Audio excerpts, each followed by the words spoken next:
Hello fellow Helldivers, Thornton here, out enjoying a day of kayaking with my dog Ragnar. That being said, today we are going to be talking about brand new stuff with, well, boss battles, as there is a new Automaton unit called a Lieutenant, and it's going to be quite the problem. We're going to go over all of that, but without further ado, let's jump into today's topic.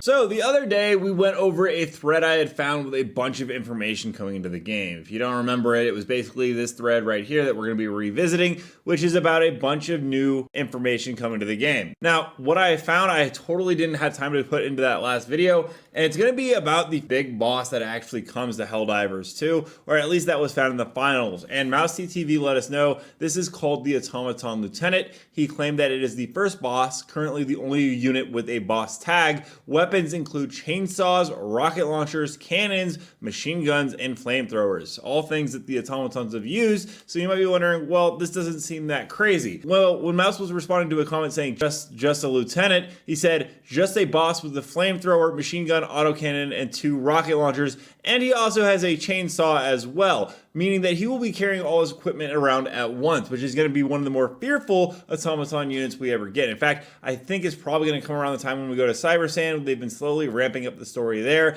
especially with some of the more recent major orders. There was also some other things in that thread that I wanted to go over as well. We talked slightly about helmet bonuses, but according to the unpacked contents, the helmet does not have attributes, but has passive attributes and skills like armor. It is battle hardened, ammunition support, field engineer, field medic, testing machine, fire support, and hero. We know that Johan has said in the past that they were planning on putting in helmet trait bonuses in the game. They just couldn't do it because they had to release the game as soon as possible, but they are still in the game files, and Arrowhead probably is tinkering with these to release very soon with the armor customization we also know is coming. Speaking of which, with armor customization and, you know, upgrades and stuff to go for our ships, there are a ton of samples that were also found. Now, we know that there are a couple of different types of samples in the game right now, but there's apparently around 17 total in the game. They range everything right here from mineral, plant, spices, I would love something with Dune there, crystal mines, super access, the E710 elements, which we know is tied to the Terminate front. There's man-made products, exploration research, engineering products, and alien creatures, which makes me wonder if those wildlife samples that we found in the past, or, you know, the voice lines that are listed as adorable or whatever, actually is something that we end up having to collect on certain planets. I think that would actually be really cool. There's even some models for this in the game. On the left is actually a special sample of a glacier that we'll be collecting. The tall one is the insect information collector,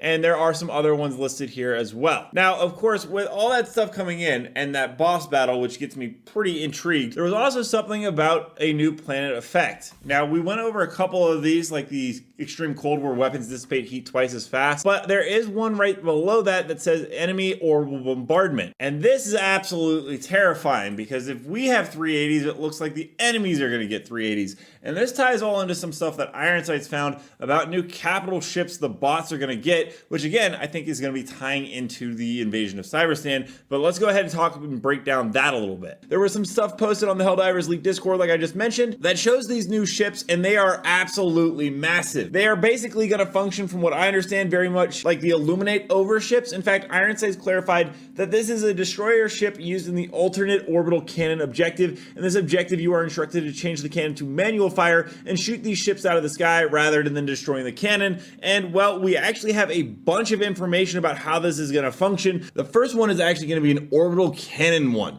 and you can see the render right here. The goal with this is to destroy automaton capital ships. We will hack into the orbital cannon and use it to fire at an automaton fleet destroyer. It's likely to be a main objective, Ironsights let us know. Another one we can be looking forward to is a communications relay, where we're going to be tasked with setting up a communications relay. This will be a side objective. Interestingly enough, there's another one involving hive larvae. Now, we've already seen a couple of the hive larvae where we have to extract them, and this goal will be to collect and once again extract with a hive lord lava. Of course, there's also going to be another one for the automaton, which is involving chemicals. Our goal will be destroying automaton chemical silos, and an alternate version of this mission allows you to extract with the chemicals so that we can study what it is. Hopefully we don't cause any more black holes. That being said, there's another one with automaton remains. Our goal is to collect and extract with the remains, and it's unclear if these are human or Automaton remains. He did also let us know about some objectives that we just currently don't know that much about. There's a cargo car, a colony rover extraction, dark fluid research station, which I'll go over actually in a minute, a camera objective, maybe scrapped. There was a filming thing actually found in the game files not too long ago,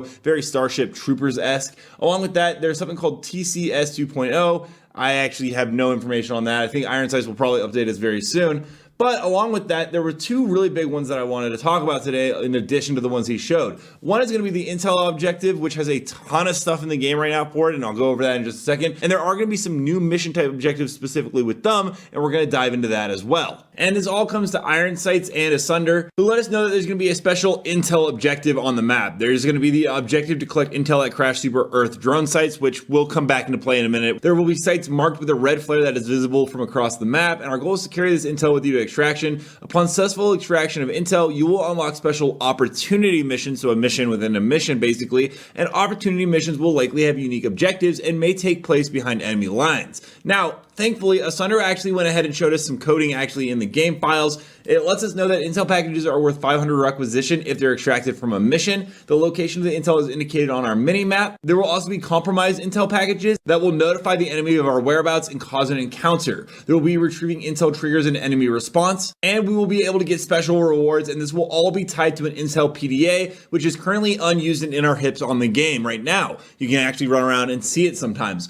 Now, that being said, Iron Sights did let us know of some other mission objectives that are coming in the very near future, and this one actually revolves around, well, the Illuminate. He let us know that there are going to be Illuminate ritual objectives, and our goal is to locate and stop all Illuminate rituals. At the ritual sites, Illuminate summoners will actively perform a ritual, and we got to interrupt it and kill all summoners. There is actually a ghoul model in the game that will be summoned to go ahead and stop us while we're doing that to aid them in combat, and upon interrupting a ritual, a large earthquake will be felt nearby. There are two ritual types, defaults and whole. The dark fluid harvesters might also be involved. If you haven't seen it, this is the whole, I believe, right here. It's just like a big jar looking thingy, but that's going to be somewhat involved with the ritual. Now, along with that, the dark fluid harvester Iron Sights was actually put into the game. This is an Illuminate based thing. A dark fluid, if you don't know, was something that caused the explosion with the Meridia black hole, which is why everyone thinks it is so closely tied with the Illuminate. You can see the harvester in game right here. It is a pretty big object towering over the trees and rocks and foliage around with it. Now, along with that, there's going to be even more types of mission objectives coming into the game. There's going to be our goal to manually place a hive scanner in a designated location to scan an underground hive. You can see the icon right here. Interestingly enough, this is likely going to tie in with Hive Lords as a future enemy. Going back to that Super Earth thing with the Intel, there is also going to be some more missions that we have on Super Earth, most likely when we elect a president.